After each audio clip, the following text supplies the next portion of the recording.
आपका स्वागत है हमारे नए यूट्यूब चैनल में। दोस्तों, आज हम क्लास 10th विज्ञान यानी साइंस में बहुत ही महत्वपूर्ण चैप्टर लेकर चल रहे हैं, जो कि है मानव नेत्र तथा रंग बिरंगा संसार।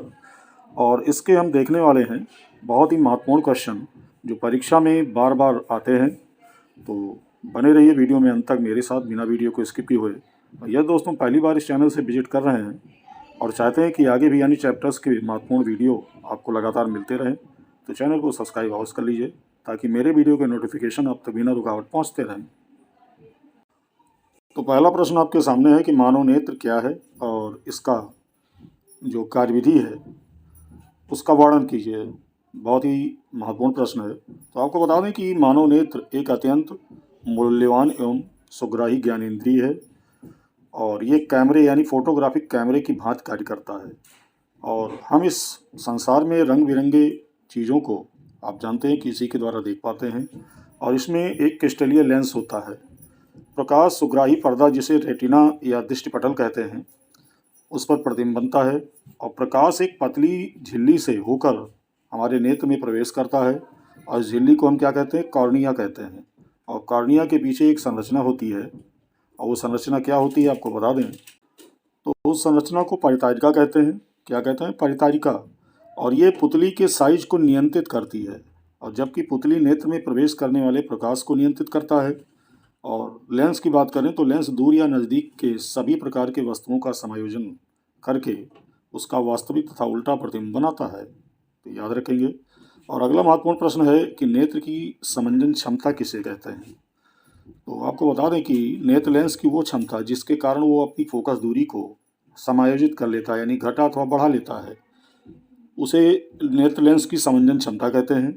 और ऐसा क्यों होता है? तो ऐसा नेत्र की वक्रता में परिवर्तन होने पर इसकी फोकस दूरी भी परिवर्तित हो जाती है और नेत्र की वक्रता बढ़ने पर फोकस दूरी घट जाती है, और जब नेत्र की वक्रता घटती है तो फोकस दूरी बढ़ जाती है। तो याद रखेंगे।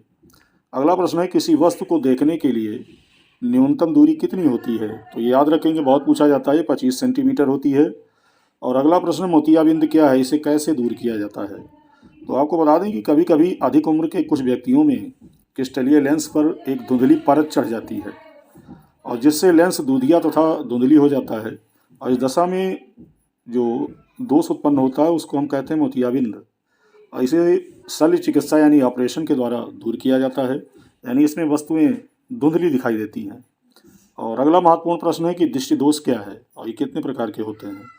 तो आपको बता दें कि कभी कभी नेत्र धीरे धीरे अपनी समंजन क्षमता खोने लगते हैं और ऐसी स्थिति में व्यक्ति वस्तुओं को आराम से स्पष्ट नहीं देख पाते, और नेत्र में अपवर्तन दोषों के कारण जो दृष्टि होती है वो धुंधली हो जाती है और इसे ही दृष्टि दोष कहते हैं। और प्रायः ये दृष्टि दोष 3 प्रकार का होता है। पहला होता है निकट दृष्टि दोष, जिसको मायोपिया कहते हैं, और दूसरा होता है दीर्घ दृष्टि दोष या जिसको हम दूर दृष्टि दोष कहते हैं, इसको इंग्लिश में कहते हैं हाइपर मायोपिया। और तीसरा है जरा दृष्टि दोष, जिसको कहते हैं प्रेस बायोपिया। तो ये 3 प्रकार के प्रमुख रूप से दृष्टि दोष होते हैं। अब अगला प्रश्न इस पर बनता है कि निकट दृष्टि दोष क्या है और इसे कैसे दूर किया जाता है। तो सरल भाषा में आपको बता दें कि इस दोष से पीड़ित व्यक्ति को निकट की वस्तुएं तो स्पष्ट दिखाई देती हैं, लेकिन दूर की वस्तुएं स्पष्ट दिखाई नहीं देती हैं। तो आपको बता दें कि निकट दृष्टि दोष में कोई व्यक्ति निकट की वस्तुओं को स्पष्ट तो देख सकता है, जैसा कि मैंने बताया, परंतु दूर की वस्तुओं को स्पष्ट देख नहीं पाता है। और ऐसे व्यक्ति का दूर बिंदु आनंद पर न होकर नेत्र के पास आ जाता है और इसमें प्रतिबिंब दृष्टिपटल पर न बनकर दृष्टिपटल के सामने बनता है। और इस दोष को किसी उपयुक्त क्षमता के अपसारी लेंस यानी अवतल लेंस के द्वारा यानी इसको दूर किया जा सकता है। यानी संक्षेप में ये आप याद रखेंगे कि निकट दृष्टि दोष के लिए अवतल लेंस का प्रयोग होता है। अब बात करते हैं दूर दृष्टि दोष क्या है और इसे कैसे दूर किया जाता है। तो आपको बता दें कि दूर दृष्टि दोष में व्यक्ति दूर की वस्तुओं को स्पष्ट देख लेता है, परंतु नज़दीक की वस्तुओं को स्पष्ट नहीं देख पाता। और ऐसे व्यक्ति का निकट बिंदु, सामान्य निकट बिंदु जो 25 सेंटीमीटर होता है, उस पर न होकर दूर हट जाता है और इसमें प्रतिबिंब दृष्टिपटल पर न बनकर दृष्टिपटल के पीछे बनता है। और ऐसे व्यक्ति को स्पष्ट देखने के लिए जो पाठ्यपुस्तक है उसको नेत्र से 25 सेंटीमीटर से अधिक दूरी पर रखना पड़ता है। और इस दोष को किसी उपयुक्त क्षमता के अभिसारी लेंस यानी उत्तल लेंस के उपयोग द्वारा संशोधित यानी दूर किया जा सकता है। तो याद रखेंगे दूरदृष्टि दोष के लिए उत्तल लेंस का प्रयोग होता है। और अगला प्रश्न है कि दूरदृष्टि दोष के उत्पन्न होने के कारण क्या हैं। तो जैसा कि मैंने बताया कि दूरदृष्टि दोष जो उत्पन्न होता है उसके निम्न कारण हैं। नंबर 1, अभिनेत्र लेंस की फोकस दूरी का बढ़ जाना, और दूसरा है नेत्र गोलक का छोटा हो जाना। अब बात करते हैं निकट दृष्टि दोष के उत्पन्न होने के क्या कारण हैं। तो इसके भी 2 कारण हैं, और ये दूरदृष्टि दोष का उल्टा होता है। इसमें क्या होता है कि अभिनेत्र लेंस की वक्रता बढ़ जाती है और नेत्र का जो गोलक है वो लंबा हो जाता है। उसी क्रम में अगला प्रश्न है जो कि महत्वपूर्ण है ये भी, कि जरा दृष्टि दोष है वो क्या है और इस दोष के क्या कारण है, इसे दूर कैसे किया जाता है। तो आपको बता दें कि प्रायः ये वृद्ध व्यक्तियों में होता है और आयु में वृद्धि होने के साथ साथ मानव नेत्र की समंजन क्षमता घट जाती है और अधिकांश व्यक्तियों का निकट बिंदु दूर हट जाता है, और इस दोष को हम जरा दूरदृष्टिता कहते हैं और उन्हें पास की वस्तुएं आराम से देखने में कठिनाई होती है। और ये दोष पक्षमाविकी पेशियों के धीरे धीरे दुर्बल होने के कारण तथा क्रिस्टलीय लेंस की लचीलेपन में कमी होने के कारण उत्पन्न होता है, और इसे हम द्विफोकसी लेंस के उपयोग से दूर कर सकते हैं। यानी इसको दूर करने के लिए उत्तल और अवतल दोनों लेंस प्रयोग होता है। और अगला प्रश्न उसी पर है कि द्विफोकसी लेंस का उपयोग नेत्र के किस दोष के लिए किया जाता है। तो मैंने बताया कि द्विफोकसी लेंस में उत्तल तथा अवतल दोनों प्रकार के लेंस होते हैं और जरा दूरदृष्टिता दोष के रोगी के लिए इसका उपयोग किया जाता है, जिन्हें निकट तथा दूरदृष्टि दोष दोनों होते हैं। और अगला प्रश्न है पक्षमाविकी पेशियों का प्रमुख कार्य क्या है। तो आपको बता दें कि ये पेशियां अभिनेत्र लेंस की वक्रता और उसके संबंध में फोकस दूरी को परिवर्तित करते हैं तथा विभिन्न वस्तुओं को समंजित करने में नेत्र की सहायता करते हैं। और अगला प्रश्न है निकट बिंदु क्या है। तो निकट बिंदु वो न्यूनतम दूरी है जिस पर रखी वस्तु को बिना किसी प्रयास के आसानी से देखा जा सकता है, उसे निकट बिंदु कहते हैं। अब बात करते हैं दूर बिंदु क्या है। तो दूर बिंदु की बात करें तो आपको बता दें कि एक सामान्य आँख की देखने की अधिकतम दूर बिंदु वहाँ होता है जहाँ स्थित किसी वस्तु को देखा जा सकता है, दूर बिंदु कहलाता है। और ये बिंदु अनंत पर स्थित होता है, यानी स्वस्थ नेत्र के लिए दूर बिंदु अनंत पर होता है, याद रखेंगे। और अगला प्रश्न है कि पुतली से नेत्र में प्रवेश करने वाले प्रकाश को पुतली कैसे नियंत्रित करता है। तो आपको बता दें कि मंद प्रकाश यानी धीमे प्रकाश में पुतली बड़ी तथा तेज प्रकाश में पुतली छोटी हो जाती है। और परितारिका का कार्य क्या है, अगला प्रश्न है।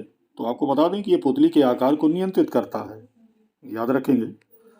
और अगला प्रश्न है प्रकाश का विक्षेपण क्या है। तो प्रकाश के अवयवी रंगों में विभाजन को प्रकाश का विक्षेपण कहते हैं।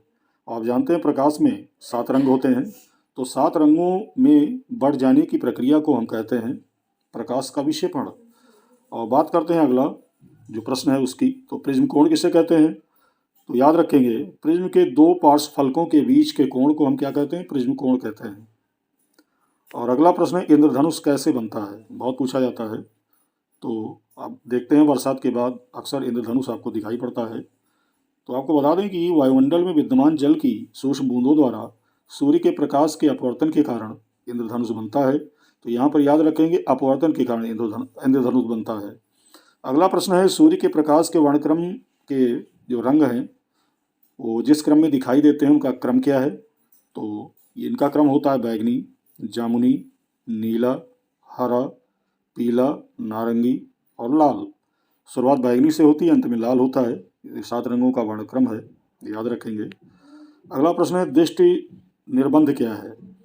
तो रेटिना पर जो प्रतिबिंब बनता है, तो रेटिना पर बना प्रतिबिंब वस्तुओं के हटाए जाने पर 1/10 सेकंड के बाद तक स्थिर रहता है। यानी किसी वस्तु का प्रतिबिंब हमारी आँख पर 1/10 यानी सेकंड के 10वें हिस्से तक स्थिर रहता है और इसे ही हम दृष्टि निर्बंध कहते हैं, याद रखेंगे।